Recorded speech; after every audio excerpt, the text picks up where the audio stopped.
Lance, let's hear from you what you consider to be the greatest concern for people of your cohort.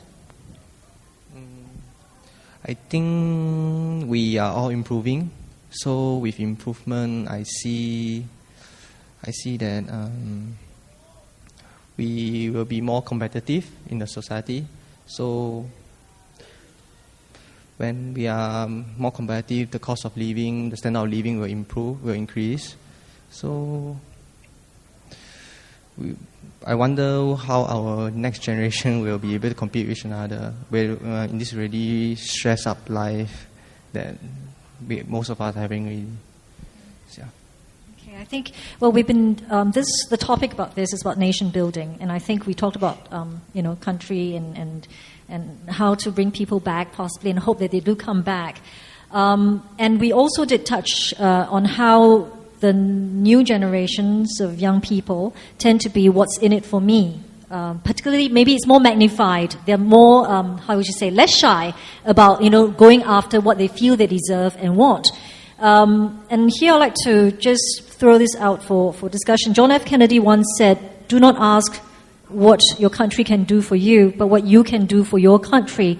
Do you think that quote is no longer relevant in this day and age for this generation?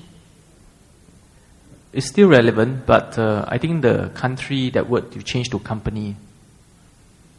So I would say that the most of the younger generation, because of how they've been brought up,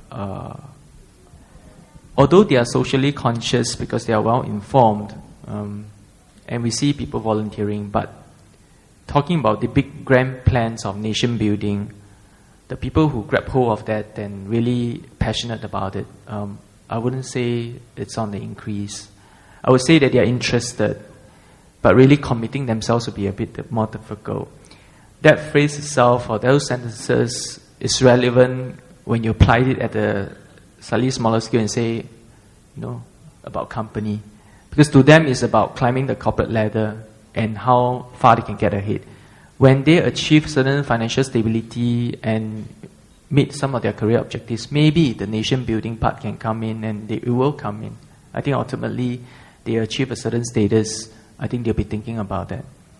So I wouldn't fault the generation Y. I think it's just very normal for each generation, is that when you're younger, you really do just think about financial stability and security, and also in bringing up a family or young family, or your children, and making sure that they're all stable financially and you can provide for them. Then you talk about nation building of big grand plans and all that.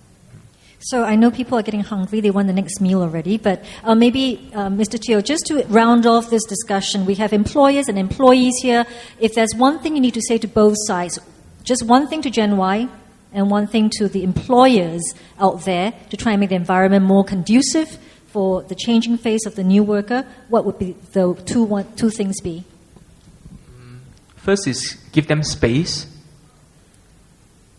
and second is let them change. So we give them space is to be able to give them space at work as well as personal as well. So allow them to have what it was originally mentioned about work-life balance, and allow them to be able to explore and to pilot and do different things, and to be able to allow them to take certain ownership. Maybe in this profession, accounting profession, auditing is a little bit more difficult, but I think there will always be ways to be able to do it.